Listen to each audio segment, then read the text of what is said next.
Nina bendlula mithedla kwezindi ihlahlana zendaba ze1KZNTV nifundela uphilano kaCebekhulu okwamzimba umntwana uyakhuleka nazi indaba esithizo ezihamba phambili. Isilo Sigxeka eyokubulala nokucwiya ibekwe endlini yokugcina Imeya YASOGWINI kanti uRamaphosa uthe kagesi idalwa iphehlimandla. Sanemukela kwindaba zethu ze1KZNTV. Isilo samabandla uMesuzulu kaZwelithini Sigxeka esaphinda sazibiza njengechilo igameko zokubulala kanjalo ke kuphinde kucwiywe imizimba yezingane okubonakala ke kuqhubeka kwanda kulesifundazwe kwaZulu-Natal. Isilo sisho lo ngesikhathi ke kunomgubho wempi yasesandlwana eyiphakathi kwamangisi namabutho kaZulu enquthu ngonyaka ka1879.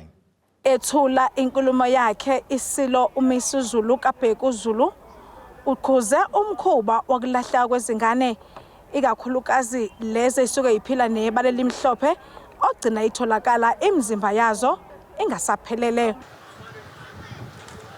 Ngengasho futhi ngikhona le ekhingcetshwayo ukuthi lo mkhuba lo wasingenele ukutshontsha kweingane ezincane itholakala ingane isidumbu singasaphelele. Akusibona ubuZulu bakithi lobo. Uyasilimaza kuyichilo kuyihlazo sijabulisa izitha ngalokho ngoba laba abakwenzayo lokho ngiyakhuza namhlanje makukhona enimaziyo owenza lento lena ngoba kuthiwa lo ingane encane umunye onebala elimhlophe umesedayiswa lapha ubizwa ngenyamazana.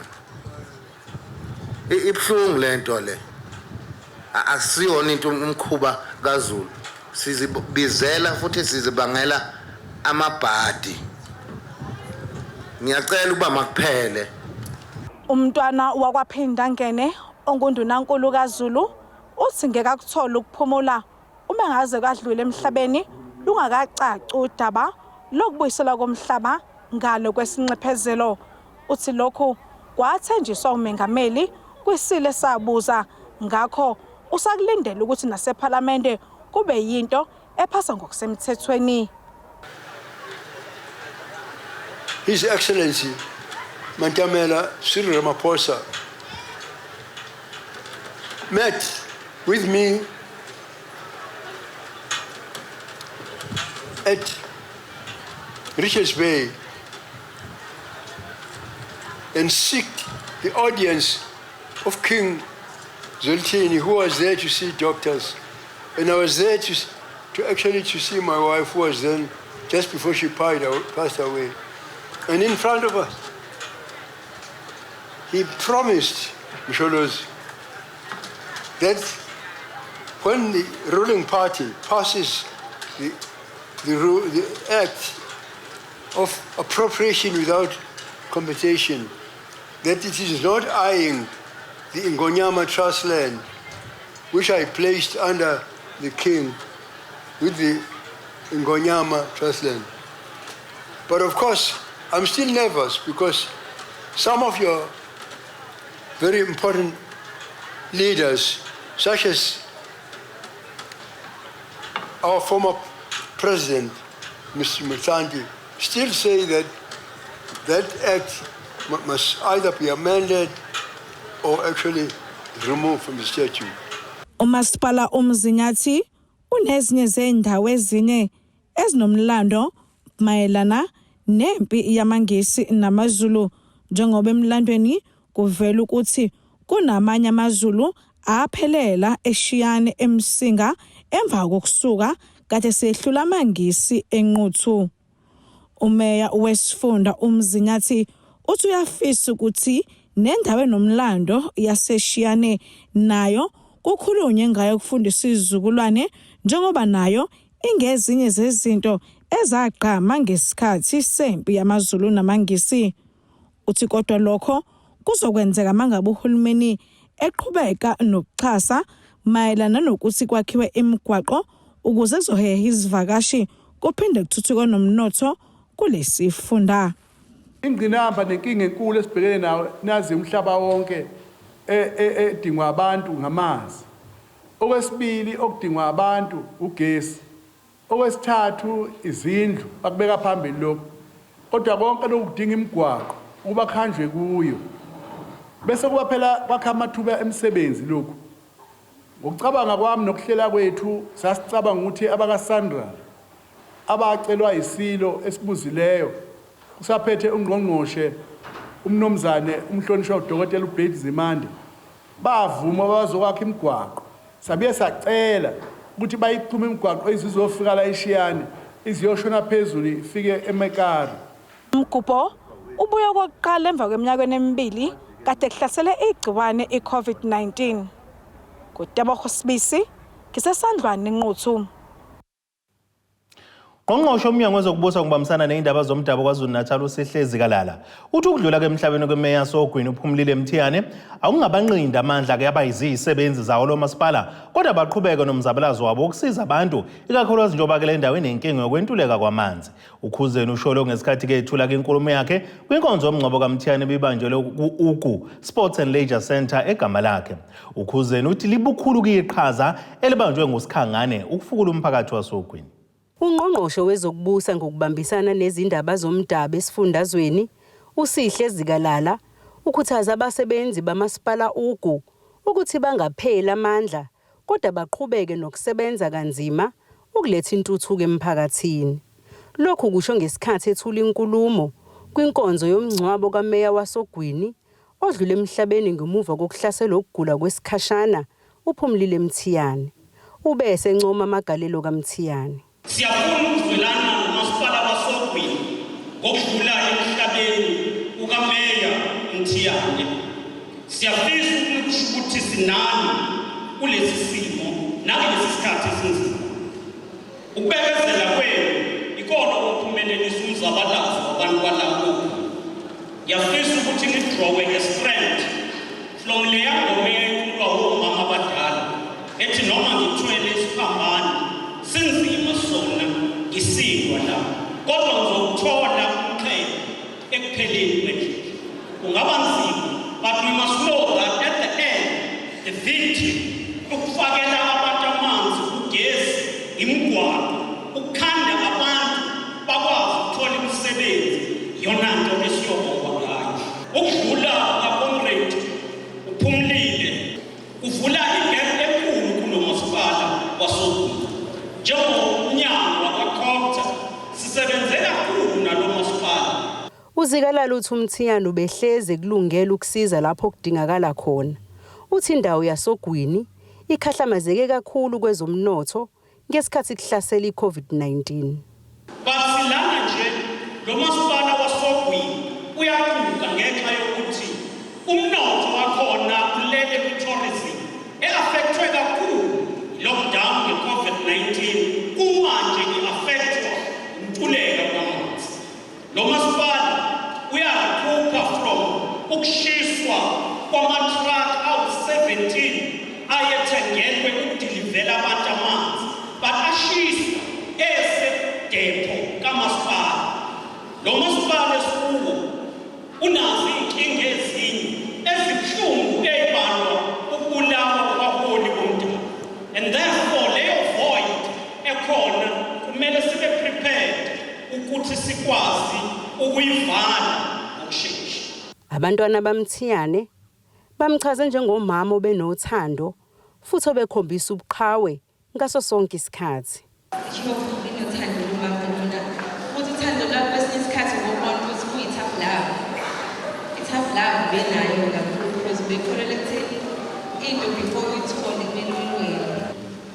Ubengafisa ukusibona sihlukene ube umuntu obethethayo futhi ube umuntu onenkani.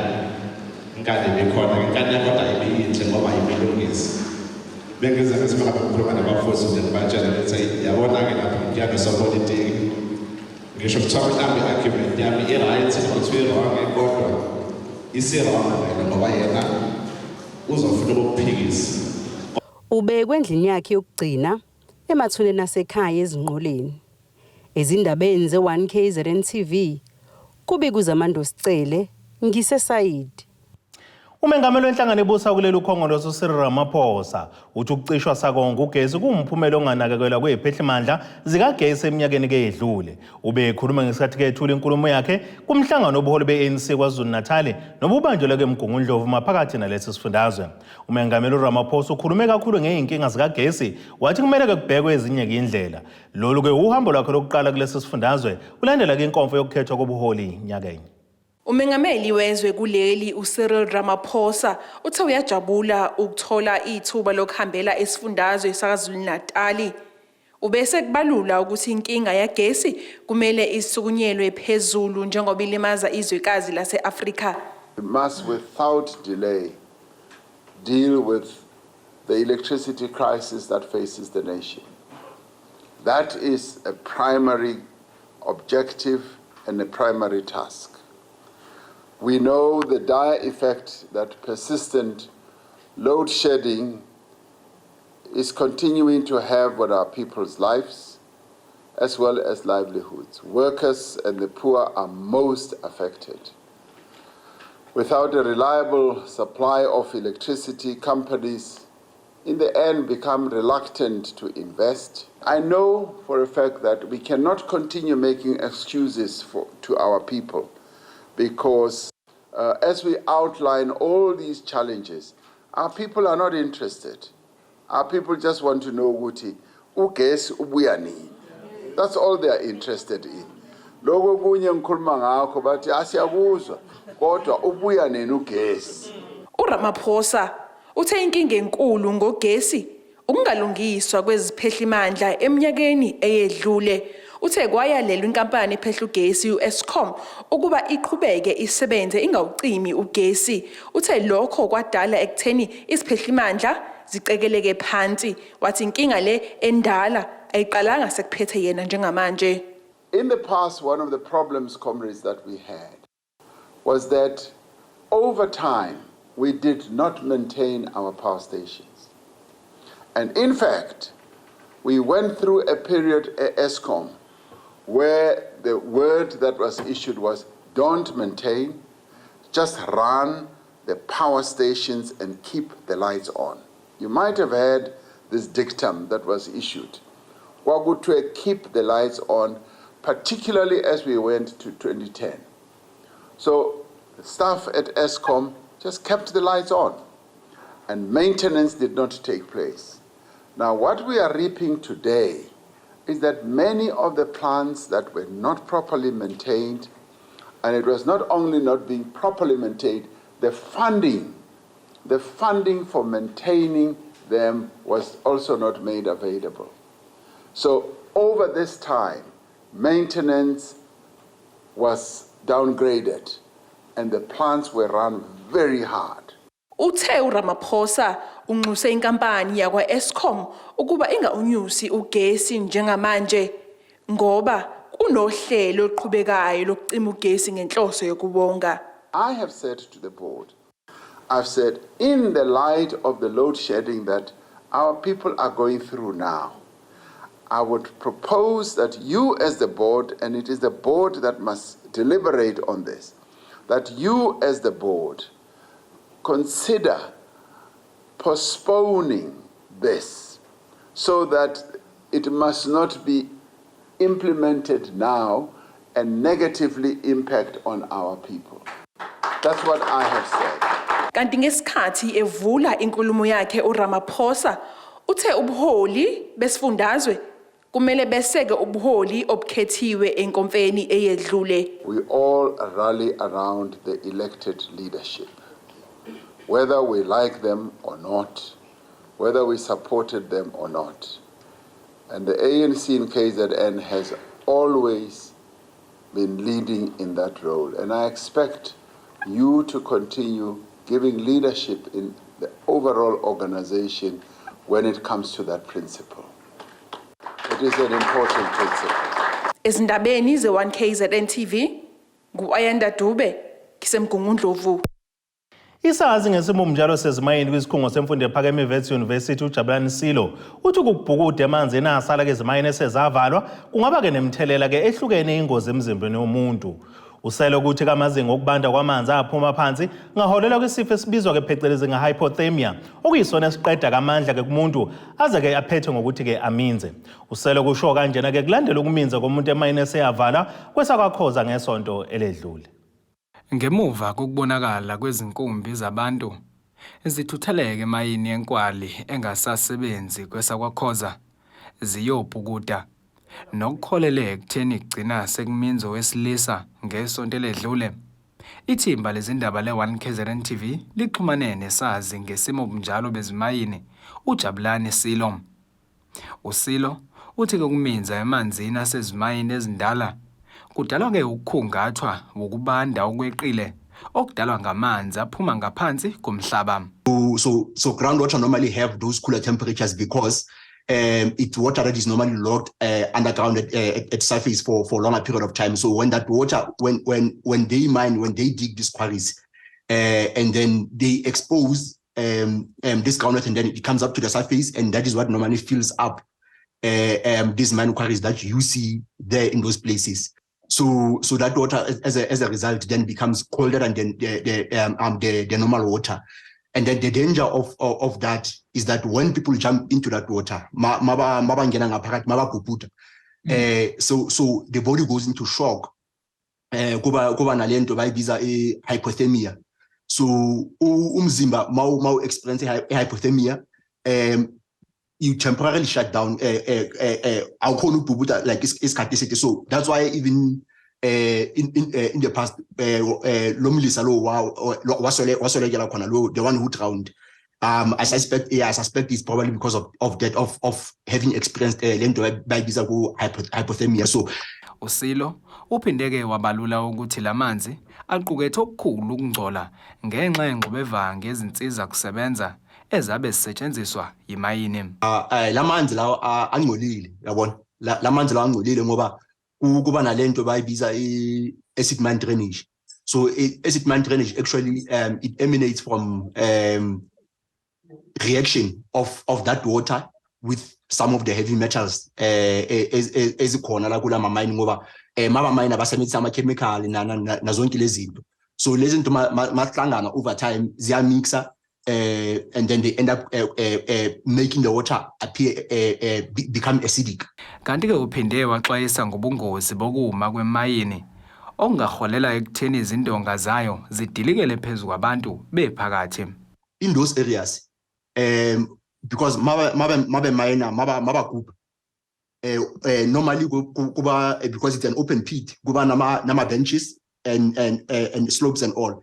So during the mining processes, they are able to follow ama safety precautions, and then with the safety precautions, then they are able to make sure that there is no slope collapse like idonga as well. So man, if they are no longer mining, they've now abandoned. So there's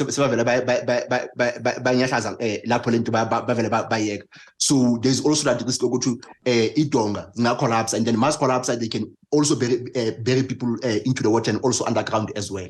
Ezindabeni za1KZNTV kube komqondisi Imeyeni ngeSerichard Bay.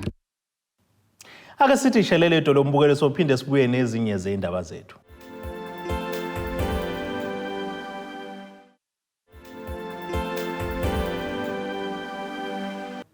Asibongene nabeselo siphinde sinamukele nazi indaba sithi izo ezihamba phambili namuhla.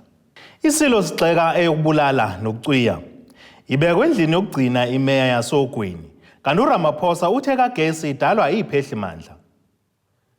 Yize noma ke ikole kevule ngesonto eledlule kepha ke isikole samabanga aphezulu iPrince Zithume esendaweni yasobanjene emthunzini enyakatho KwaZulu-Natal sifana nesingakaze nje sivulwe njengoba kungekho thisha nokuvela ukuthi ke basiwa kwezinye izikole kwathiwa kuzolethwa abasha. Lesi sikole singezinye ke zalezo ke zenzeka kakhulu kwimphumela kamatikuletsheni njengoba ke sithola amaphesenti ali-18 kuphela phecelezi 18%.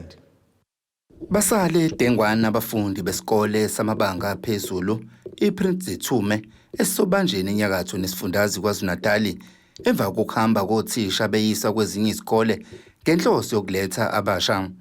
Ngokusho kwalowo ngusihlalo wekomiti emkhandlini wenkosi uZulu uthi abafundi esikole sivalwe kodwa bafuna umnyango wezemfundo ubalethele othisha abasha abazozimisela ngomsebenzi wabo njengoba lesi sikole sihlezi sithola amaphesenti angaphansi kwe-17 kwimiphumela kamatikuletsheni. Sesibalethile abantwana ngaphakathi osekuwukuthi sekufanele sisukumele into yokuthi abafundi bayaqala bayafunda basebenza nothisha benza umsebenzi wabo.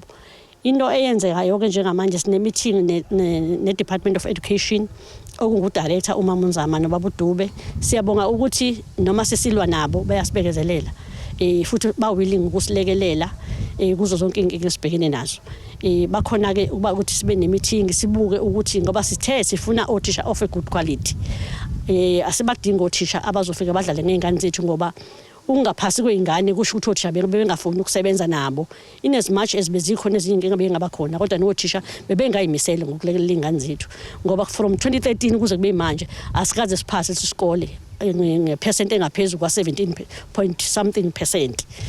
Imizamo yokuthola ukuphawula komnyango wezemfundo ayizange iphumelele kwaze kwashaya isikhathi sokuya emoyeni.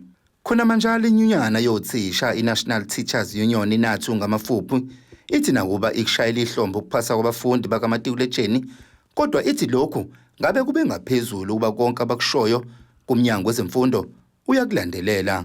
Umnyango ufanele ngabe uyenzile i-audit ukuthi izikole zeredi kangakanani ukuba seyingavula. Ngiphatheke kabi ke ukuthi ufikile uNational Minister ezobheka ikakhulukazi kaZulu Natal.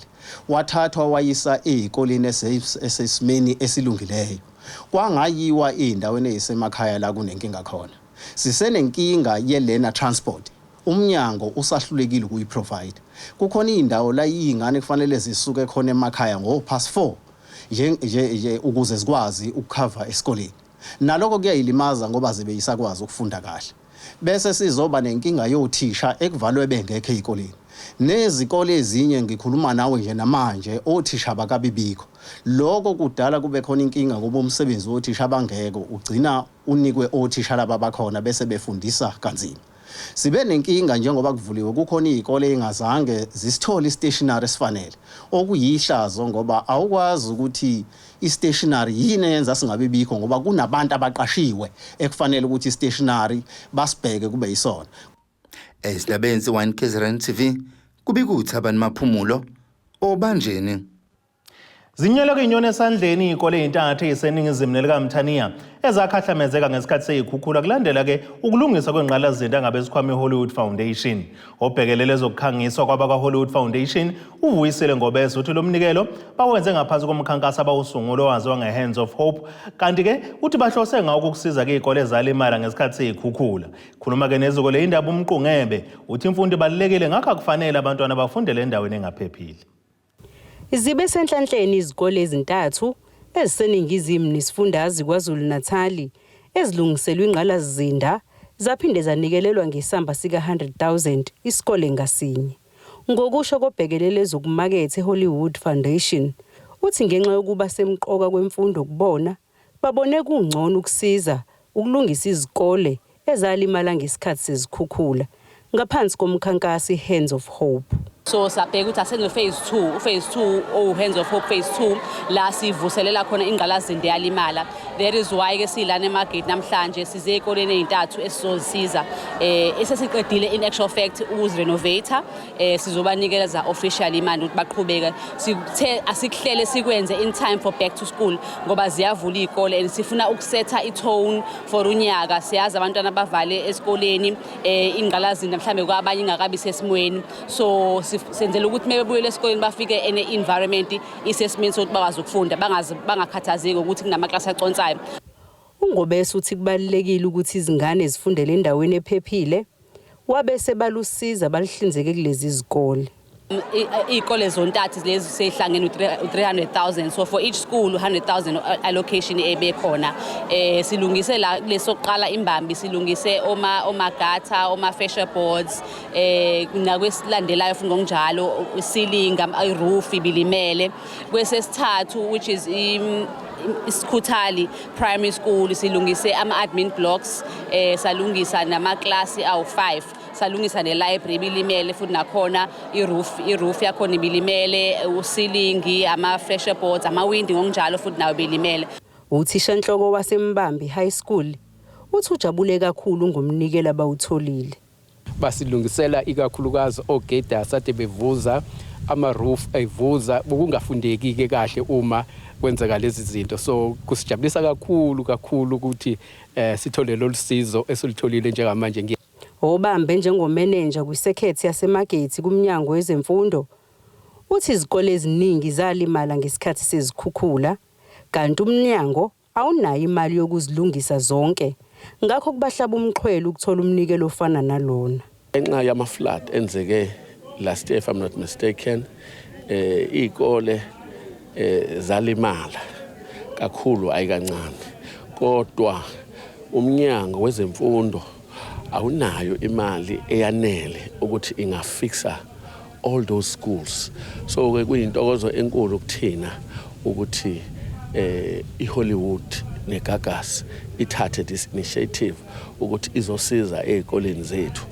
Ezindabeni ze1KZNTV kubikuZamando Sicele ngisesayidi. Ake siphinde sithi ishelele idolo umbukeli sobuye sibuye nezinye zeindaba zethu.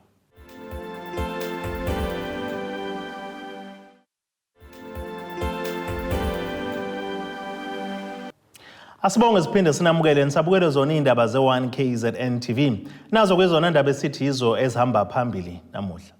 Isilo Sigxeka eyokubulala nokucwiya ibekwe endlini yokugcina Imeya YASOGWINI kanti uRamaphosa uthe kagesi idalwa iphehlimandla. Ake sibheke engosini yezomnotho.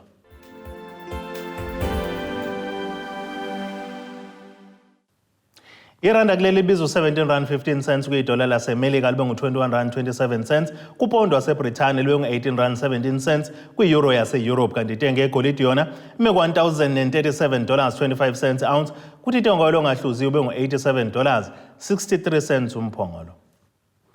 Ake sibheke engosini yezemidlalo.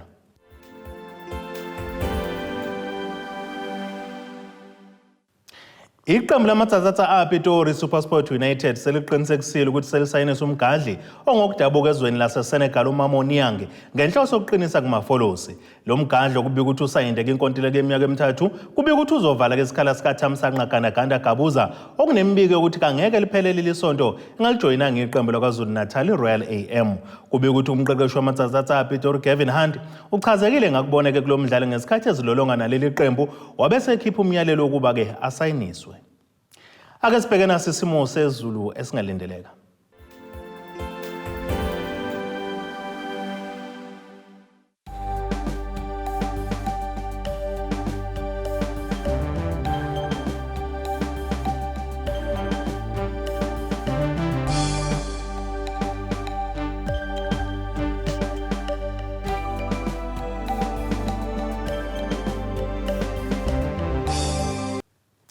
Ninaba kaqambu lenkomo zilahlekile zodliwa umdlebe kwaSoshangane ziyaguqa bese iphaka namuhla kuze kube ngokuzayo.